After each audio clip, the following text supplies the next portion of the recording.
इस वीडियो में मैं लुक डेवलपमेंट के वर्कफ्लो को क्लियर करने वाला हूं और साथ में लुक डेवलपमेंट के अंदर जो भी हम नोटरी स्ट्रक्चर का यूज करते हैं एग्जैक्टली उसको क्लियर करूंगा। जब भी हम किसी प्रोजेक्ट के लिए लुक को डेवलप करना शुरू करते हैं तो हम अपने माइंड में मेंटली नोट्स प्रिपेयर करते हैं कि हमें इमेज के साथ करना क्या है। Based on the client needs, based on आप क्या करना चाहते हैं उसके अकॉर्डिंगली हम नोटरी स्ट्रक्चर को बिल्ड करते हैं और फिर अप्रोच करना शुरू करते हैं। इस प्रोजेक्ट में जो मैं आपके साथ इमेज शेयर कर रहा हूं, यहाँ पे मुझे ट्रेडिशनल फिल्म लुक चाहिए, राइट। तो बेसिकली हम उसकी अप्रोच को शुरू करते हैं। तो स्टेप बाय स्टेप मैं आपको क्लियर करूंगा कि मैंने कैसे अप्रोच किया, ट्रांसफॉर्मेशन कैसे की, देन उसके बाद मैंने लुक को कैसे डेवलप किया, देन ग्रेड कैसे शुरू किया। तो चलिए कंटिन्यू करते हैं। सबसे पहले मेरी टाइमलाइन के अंदर 4 शॉट्स हैं, मैंने इनको ग्रुप में डिवाइड किया है। ग्रुप में क्यों डिवाइड किया है? सो दैट मुझे ये 2 ऑप्शंस मिल पाए, group pre clip and post clip. क्योंकि ग्रुप के अंदर जो भी मैं चेंजेस करूंगा वो मेरे इंटायर ग्रुप को इफेक्ट करेंगे। सो मैंने राइट क्लिक करके इन सभी क्लिप्स को ग्रुप में डिवाइड कर लिया। देन उसके बाद जो मेरी इमेज है दैट इज Rec. 7 9। ऑलरेडी ये कन्वर्टेड इमेज है, राइट। बाय द वे इसमें जो कैमरा यूज हो रहा है that is black magic design, but ये ऑलरेडी Rec. 7 9 में कन्वर्टेड है। तो यहां पे एफएक्स में मैंने आईडीटी अप्लाई किया है जो Rec. 7 9 Gamma 2 4 से हमें ट्रांसफॉर्म कर रहा है डिवेंची वाइट गार्मेंट में, जो मेरा वर्किंग कलर स्पेस है। देन ओडीटी मैंने अप्लाई किया है टाइमलाइन सेक्शन के ऊपर, क्योंकि टाइमलाइन के ऊपर ओडीटी अप्लाई करने का सबसे मेन रीजन है जो भी क्लिप्स हैं उनका कलर स्पेस जो है वो कॉमन है, right, which is DaVinci wide gamut. तो जब भी मैं टाइमलाइन के ऊपर ओडीटी अप्लाई करता हूं, डिवेंची वाइट गार्मेंट से Rec. 7 9 में ट्रांसफॉर्म करता हूं, तो मेरी जितनी भी क्लिप्स है, नो मैटर कोई भी कैमरा यूज हो, वो ऑटोमेटिकली ट्रांसफॉर्म हो जाएंगी from DaVinci wide gamut to Rec. 7 9, क्योंकि कॉमन कलर स्पेस रहेगा, कैमरा कोई भी यूज हो। हमने कैमरा के कलर स्पेस से वर्किंग कलर स्पेस जो हमारा है that is DaVinci wide gamut, तो मैंने उसमें ट्रांसफॉर्म कर दिया। तो ओडीटी बेसिकली मैंने टाइमलाइन सेक्शन के ऊपर लगा लिया। अब थोड़ा ध्यान देने वाली बात यहां पे ये है कि अगर आप ग्राफिक एलिमेंट्स यूज कर रहे हो टाइमलाइन सेक्शन के अंदर, आपकी टाइमलाइन के अंदर कोई भी ग्राफिक एलिमेंट है, ये ओडीटी उसको भी इफेक्ट करेगा। इन दैट सिचुएशन आपको ओडीटी को शिफ्ट कर देना है पोस्ट ग्रुप पोस्ट क्लिप के ऊपर, राइट। ये आप कर सकते हैं, बट मेरे केस में कोई भी एलिमेंट्स नहीं है, टाइटल्स नहीं है, कुछ भी ऐसा नहीं है, ग्राफिकल एलिमेंट्स नहीं है, तो मैं अप्रोच जो कर रहा हूं वो टाइमलाइन सेक्शन के ऊपर कर रहा हूं। सो हम ओडीटी को एक्टिव कर देते हैं जो हमें डिवेंची वाइट गार्मेंट से Rec. 7 9 में ट्रांसफॉर्म करके देगा। तो हमारा जो नेट इफेक्ट है वो 0 होगा, विच मीन्स कोई भी चेंज नहीं होगा इमेज के अंदर। हमारे को हमारी जितनी भी क्लिप्स हैं वो ट्रांसफॉर्म हो जाएंगी into one common colour space which is DaVinci wide gamut. Then हम ग्रुप पोस्ट क्लिप के ऊपर आते हैं एंड लुक को बिल्ड करना शुरू करते हैं। लुक बिल्ड करने के लिए मेरे पास 2 ऑप्शंस हैं। सबसे पहला option, that's very very easy option, कि आप यहाँ पे जो ट्रेडिशनल टूल्स हैं, कॉन्ट्रास्ट नॉब है, कॉन्ट्रास्ट के लिए यूज कर सकते हैं। इवन अगर आप थोड़ा और फर्दर कंट्रोल चाहते हैं तो आप कर्व्स का यूज कर सकते हैं, राइट। थर्ड ऑप्शन आपके पास जो अवेलेबल होता है दैट इज डीसीटीएल्स। डीसीटीएल को हम बोलते हैं DaVinci colour transform language, which means Resolve हमें ऑप्शन देता है, हम प्रोग्रामिंग लैंग्वेज के थ्रू डिफरेंट कोड करके अपने अकॉर्डिंगली टूल्स को डेवलप कर सकते हैं, जिसको हम लाइक प्लगइन की तरह यूज कर सकते हैं, ठीक है। अगर आपको कोडिंग नहीं आती है तो बहुत सारे ऐसे डीसीटीएल्स हैं जिसको आप बाई कर सकते हैं, they give you full control. आज के सेशन में जो लुक को मैं डेवलप करने वाला हूं उसमें मैं EFI look development tool kit का यूज करने वाला हूं जो हमने डिजाइन की है, और ये सिर्फ हमारे इंस्टीट्यूट के स्टूडेंट्स के लिए है, ठीक है। तो कंटिन्यू करते हैं। आप इस पे मत ध्यान देना मैं क्या कर रहा हूं, आप उन चीज़ों पे ध्यान देना, या मैं जो भी कंपोनेंट्स यूज कर रहा हूं वो क्या कर रहे हैं उन चीज़ों पे ध्यान देना। फॉर एग्जांपल मैं कॉन्ट्रास्ट क्यों डायल कर रहा हूं, मैं उसका रीजन क्लियर करूंगा, आप वो कस्टम बना सकते हैं इफ़ यू वांट। आप कर्व्स का यूज कर सकते हैं, आप कॉन्ट्रास्ट नॉब का यूज करके उन चीज़ों को डेवलप कर सकते हैं। सो सबसे पहले मैं कॉन्ट्रास्ट से शुरू करूंगा। इमेज का कॉन्ट्रास्ट बहुत ज़्यादा हायर था इन द कैमरा। सो आप नोटिस कर सकते हैं कि यहाँ पे मुझे कोई डिटेल देखने को नहीं मिल रही, तो यहाँ पे मैंने कॉन्ट्रास्ट में रिड्यूस डाउन किया है कॉन्ट्रास्ट को। मैंने लट ऐसा यूज किया है जो हमारी लाइब्रेरी के अंदर था, जो हमें सॉफ्ट कॉन्ट्रास्ट दे, हमारे कॉन्ट्रास्ट को रिड्यूस करे। So when I on this you can see net effect before and after. आपकी इमेज सॉफ्टन हो गई पहले से। देन उसके बाद मैं नेगेटिव यूज़ कर रहा हूँ। बेसिकली ये ट्रेडिशनल वर्क फ्लो है। जब आप फिल्म कैमरा के ऊपर इमेज को कैप्चर करते थे, आप फिल्म कैमरा लेते थे, उसमें नेगेटिव डालते थे, इमेज कैप्चर होती थी, देन लेबोरेटरी में जाती थी प्रिंट होने के लिए फिल्म स्टॉक के ऊपर। जो नेगेटिव एंड पॉजिटिव का कॉम्बिनेशन होता था, उसी से आपको स्पेसिफिक लुक मिलती है। मैं ज़्यादा इसके बारे में इसलिए बात नहीं कर रहा हूँ क्योंकि ये बहुत एडवांस टॉपिक है और इसका एक प्रॉपर डेडिकेटेड वीडियो होना चाहिए। फिलहाल के लिए मैं इसको नेगेटिव एंड पॉजिटिव प्रिंट बोल रहा हूँ, तो आप कंसीडर कर सकते हैं। नेगेटिव प्रिंट बेसिकली हम जो कैमरा में यूज़ करते हैं, प्रिंट स्टॉक मीनिंग हम जो लेबोरेटरी के अंदर प्रिंट स्टॉक यूज़ करते हैं। इन दोनों के कॉम्बिनेशन से हम डिफरेंट लुक को अचीव कर सकते हैं। नेगेटिव में मैं यूज़ कर रहा हूँ कोडेक का पोट्रा 400। बेसिकली हमारी इमेज के अंदर न्यूट्रल टोन्स हमें ये प्रोवाइड कर रहा है। तो basically when I on and off, you can clearly see this is before and this is after. So slightly ये सॉफ्ट कलर्स दे रहा है। जितने भी आप कलर्स देख रहे हैं, यू सी द कलर्स, उन कलर्स को लिटिल बिट ह्यू को स्विंग कर रहा है and they are changing the density also. And print के अंदर मैं यूज कर रहा हूं 2383। ये हमें रिच टोन्स दे रहा है, रिच कॉन्ट्रास्ट दे रहा है, रिच ब्लैक्स दे रहा है, रिच टोन्स दे रहा है, राइट। तो 2383 मैं प्रिंट के अंदर यूज कर रहा हूं। देन उसके बाद मैं पायलट को एडजस्ट करता हूं। ओवरऑल पायलट में मैं बेसिकली कुछ चीज़ें करता हूं, जैसे फॉर एग्जांपल मुझे किसी ह्यू को चेंज करना है, उसकी सैचुरेशन को चेंज करना है या डेंसिटी को चेंज करना है, उस टाइप के एडजस्टमेंट के लिए मेरे पास स्पेसिफिक नोड होता है। यहाँ पे मैं DCTL यूज़ कर रहा हूँ, डिविंची कलर ट्रांसफॉर्म लैंग्वेज। ये जितने भी टूल किट आप देख रहे हैं, ये स्पेशली हमारी डिज़ाइन है और उन्हीं स्टूडेंट्स के लिए अवेलेबल होती है जो हमारे इंस्टीट्यूट के अंदर ज्वाइन करते हैं। DCTL के अंदर ये DCTL कंपोनेंट क्या कर रहा है, जो आपकी स्किन टोन है उसमें थोड़ा सा रेड को पुश कर रहा है। ये सिंपल एडजस्टमेंट आप यहाँ पे भी जाके कर सकते हैं। If you go to hue versus saturation, आप रेड कलर को सिलेक्ट करेंगे स्पेसिफिकली टारगेट करने के लिए, because you are like doing the secondary corrections. तो आप जैसे ही क्लिक करेंगे आप सैचुरेशन को इंक्रीज और डिक्रीज कर सकते हैं। मैं आपको साथ साथ ऐसे टूल्स बताता जा रहा हूं सो दैट आपको लुक डेवलपमेंट करने में प्रॉब्लम ना आए, आप इजीली लुक को डेवलप कर पाए। क्योंकि अगर आपके पास टूल किट नहीं है तो आपको फिर भी ये चीज़ें क्लैरिटी होनी चाहिए। You can clearly see that. मैं थोड़ा जूम इन कर देता हूं, बहुत स्लाइटली चेंज है। सी, मैंने सैचुरेशन को थोड़ा इंक्रीज किया है एंड डेंसिटी को लिटिल बिट कंट्रोल किया है, दैट्स इट। उसके बाद जी लिमिट, गार्मेंट लिमिट। समटाइम्स कुछ कलर ऐसे होते हैं जो बहुत ज़्यादा ब्राइट होते हैं, बहुत ज़्यादा सैचुरेटेड होते हैं, जो हमारा वर्किंग कलर स्पेस है उसे होल्ड नहीं कर पाता और वो कलर बाहर निकलने शुरू हो जाते हैं, स्प्रेड होने शुरू हो जाते हैं। ऐसी टाइप की प्रॉब्लम को फिक्स करने के लिए, गार्मेंट को कंप्रेस करने के लिए, जो भी कलर आउट गार्मेंट से बाहर जाते हैं, बाउंड्री से बाहर जाते हैं, उसके लिए मैं स्पेशलाइज नोड रिजर्व रखता हूँ, स्पेशली गार्मेंट को कंप्रेस करने के लिए। देन प्रिंटर लाइट्स में मैं ट्रेडिशनली ऑफसेट से जो भी ऑपरेशन करना चाहूँ वो कर सकता हूँ। फॉर एग्जांपल मुझे इमेज को वार्म की तरफ मूव करना है, एक्सपोजर एडजस्ट करना है, जो भी मैं ऑफसेट का यूज़ करूँगा। Printer light is basically your offset. तो ऑफसेट के थ्रू जितने भी आप चीज़ें करते हो, मैं स्पेशली उसके लिए नोड रिजर्व रखता हूँ। देन मैं प्राइमरी टैब के ऊपर आ जाता हूँ। प्राइमरी टैब के जितने भी टूल्स हैं लाइक लिफ्ट, गामा, गेन, ये सब के लिए मैं एक स्पेशलाइज नोड रखता हूँ जिसके अंदर मैं चेंजेस करता हूँ। सो मैं अगर आपको ऑन ऑफ करके दिखाऊं तो इमेज थोड़ी वार्म साइडर थी, मैंने इसको थोड़ा सा टुवर्ड ब्लूइश टोन की तरह पुश किया है। मैंने सिंपली रिड्यूस डाउन किया है वार्म टोन्स को।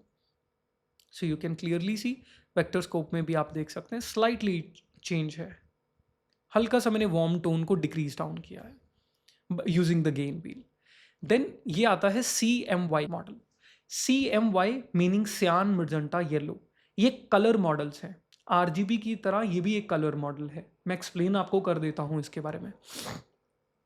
जो आप देखते हैं basically red, green and blue, ये एडिक्टिव कलर मॉडल है, विच मीन्स आप 3 कलर्स को मिक्स करके, जैसे RGB कलर मॉडल है, इन 3 कलर्स को मिक्स करके आप डिफरेंट कलर्स को जनरेट करते हो। जब इन तीनों कलर्स को आप मिक्स कर देते हो, you get the white colour. मैं आपको एक्सप्लेन करता हूं। That is the RGB colour model. आप ऐसा समझिए, आपकी जो डिस्प्ले है उसके अंदर भी यही मॉडल से चीज़ें वर्क करती हैं। आपकी डिस्प्ले कंप्लीटली ब्लैक होती है, आप रेड ग्रीन एंड ब्लू को मिक्स करते हो टू क्रिएट वाइट। तीनों कलर जब मिक्स हो जाते हैं यू गेट वाइट।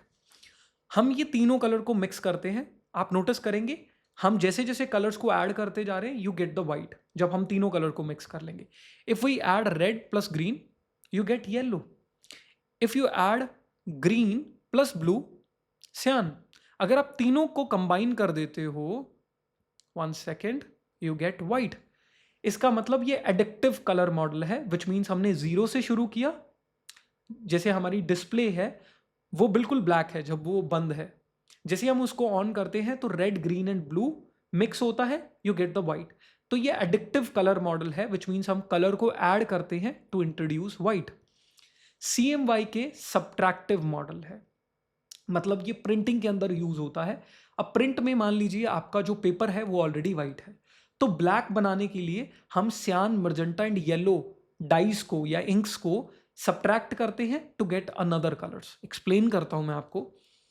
सो अगर आप यहां पे सियान में मर्जेंटा ऐड करेंगे, सब्ट्रैक्ट करेंगे, तो बेसिकली यू गेट ब्लू। अगर आप येलो में मर्जेंटा को सब्ट्रैक्ट करेंगे यू गेट रेड। अगर आप सियान में येलो को सब्ट्रैक्ट करेंगे तो यू गेट ग्रीन। तो आप नोटिस कर रहे हैं सियान, मर्जेंटा, येलो जो सब्ट्रैक्टिव कलर मॉडल है, जब आप उसको सब्ट्रैक्ट कर रहे हैं तो प्राइमरी कलर मॉडल बन रहा है red green and blue. See that. अगर मैं तीनों को मिक्स कर देता हूं you get black, that's the subtractive colour model. जब आप CMY मॉडल को सब्ट्रैक्ट करते हैं तो बेसिकली आपके प्राइमरी कलर्स बन जाते हैं, एंड जब आप तीनों कलर्स को मिक्स करते हैं, तीनों कलर्स को सब्ट्रैक्ट करते हैं, you get black colour. This is the subtractive colour model. यहाँ पे जो ट्रेडिशनल फिल्म सिस्टम था, जब हम फिल्म कैमरास का यूज करते थे, लेबोरेटरी में इमेजेस आती थी, वहां पे CMY मॉडल का यूज होता था, सब्ट्रैक्टिव कलर्स का यूज होता था। जब भी मैं सब्ट्रैक्टिव कलर का बोल रहा हूं, विच मीन्स हम जब भी डेंसिटी को इंक्रीज करते हैं हम इमेज को डार्कर करते जाते हैं। डार्कर करने के साथ साथ हमारी इमेज की सैचुरेशन भी बढ़ती जाती है। ये इस मॉडल का मेन काम होता है। जब भी आप इसकी इंटेंसिटी को इंक्रीज करेंगे इमेज डार्कर होती जाएगी, प्लस साथ में जो सैचुरेशन है वो भी इंक्रीज होती जाएगी। मैंने CMY को एक्टिव कर दिया, मेरी इमेज आप नोटिस कर सकते हैं लिटिल बिट डार्कर हो गई। देन उसके बाद मैं CMY, सियान, मर्जेंटा, येलो, इन कंपोनेंट्स को मैं सेपरेटली ट्रीट करूंगा। So I can adjust C, M and Y। सो Y से मैं लिटिल बिट वार्म टोन्स को इंट्रोड्यूस कर रहा हूं। And then push and pull में जब भी हम CMY मॉडल का यूज करते हैं, CMY मॉडल के अंदर जब हम डेंसिटी को इंक्रीज करते हैं आपकी इमेज डार्कर हो जाती है, तो आपका एक्सपोजर के ऊपर भी इफेक्ट आता है। उस एक्सपोजर के साथ कॉम्पनसेट करने के लिए मैं यहाँ पे एक स्पेसिफिक नोड रखता हूँ जिसका नाम है push and pull. And push and pull में मैं HDR व्हील का ग्लोबल व्हील यूज करता हूँ। इसके बारे में बहुत सारी वीडियोस हमारे यूट्यूब चैनल में है। मैं क्यों यूज करता हूँ ये मैंने ऑलरेडी क्लियर किया हुआ है। तो यहाँ से मैं एक्सपोजर को लिफ्ट करता हूँ। अगर मुझे सैचुरेशन के अंदर चेंजेस करने हैं अगेन यहाँ पे भी कर सकता हूँ, और मैंने सिंपल एडजस्टमेंट थी क्योंकि तीनों एडजस्टमेंट्स के लिए मेरे पास एक डेडिकेटेड DCTL था जो मैंने यहाँ पे कर ली। बट अगर मेरे पास सिंगल एडजस्टमेंट के लिए मैं कोई टूल्स यूज़ कर रहा हूँ तो डेफिनेटली मैं यहाँ पे एक स्पेशल नोड रखता हूँ फॉर द सैचुरेशन, अगर मुझे किसी डिफरेंट तरीके से अप्रोच करना है। देन उसके बाद मुझे ग्रेन का टेक्सचर चाहिए। फिल्म कैमरा पे जब हम इमेज को कैप्चर करते थे दैट्स द करेक्टरिस्टिक्स, ग्रेन जो है उसका करेक्टरिस्टिक्स है।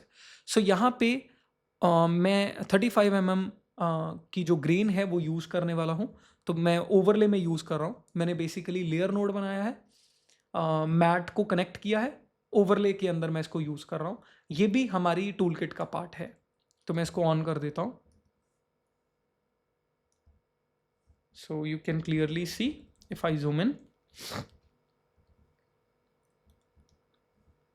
सी बिफोर एंड आफ्टर।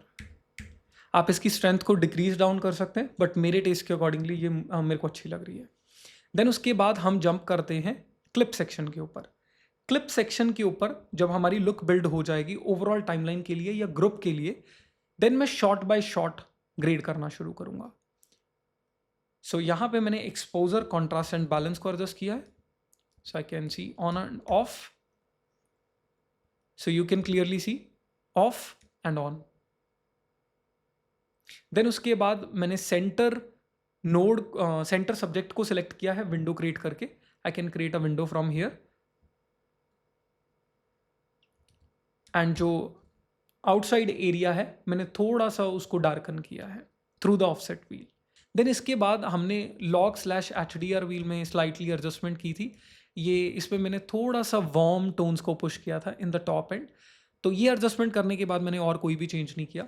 देन उसके बाद टेक्सचर को बिल्ड करने के लिए मैंने एक बहुत अच्छे फंक्शन का यूज़ किया है. दैट इज़ जो मैं अपनी प्रोफेशनल प्रैक्टिस में बहुत यूज़ कर रहा हूँ, वो है node stack function. Node stack function आपको एक ब्रांच और दे देता है.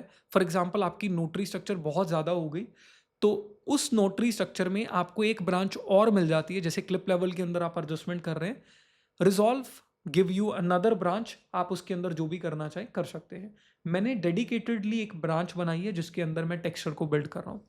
सो मैं प्रोजेक्ट सेटिंग में गया, जनरल ऑप्शन में जाके मैंने यहाँ पे नोड स्टैक लेयर्स को 2 किया है. तो लेयर 2 के अंदर मैं अपने टेक्सचर को बिल्ड कर रहा हूँ, क्योंकि मेरे पास यहाँ पे नोटरी स्ट्रक्चर में स्पेस कम है और मैं नहीं चाहता मेरी नोटरी स्ट्रक्चर मैसी हो.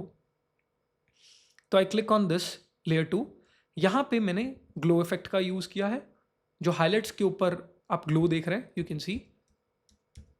देन उसके बाद मैंने यहाँ पे हिलेशन का यूज़ किया है. जो आप हाई कॉन्ट्रास्ट एज के अंदर orange and red sort of glow देख रहे हैं एजेस के अंदर, इसको हम हिलेशन बोलते हैं. ये भी करेक्टरिस्टिक्स है जब हम फिल्म कैमरा के ऊपर इमेज को कैप्चर करते हैं. You see that. देन उसके बाद जो 35 mm का जो ब्लैंकिंग है, मैं उसको ऐड ऑन करना चाहता हूँ. ये बेसिकली विड्थ है. जब हम फिल्म कैमरा के ऊपर यूज़ करते थे तो उसके फिल्म स्टॉक्स की जो विड्थ होती थी 35 mm, 16 mm, 8 mm. तो बेसिकली मैंने उसी टाइप का रेप्लिकेशन करने के लिए, क्योंकि मैं ट्रेडिशनल लुक को डेवलप कर रहा था, तो मैंने 35 mm की ब्लैंकिंग को एक्टिव किया है. ये बेसिकली मैंने यहाँ पे फिल्म लुक क्रिएटर प्लगइन का यूज़ किया है. यहाँ पे जो कलर ब्लेंड है उसको मैंने ज़ीरो किया है. जो फिल्म लुक ब्लेंड है उसको भी मैंने ज़ीरो किया है. जो इफ़ेक्ट्स हैं मैं सिर्फ उसका यूज़ कर रहा हूँ. और यहाँ पे फिल्म गेट में मैंने फिल्म गेट को इनेबल किया है 35 mm साइलेंट. तो ये एडजस्टमेंट की है, बाकी सारे नोड्स ऑफ है. You can clearly C before and after. मैं प्ले करता हूँ एक बार.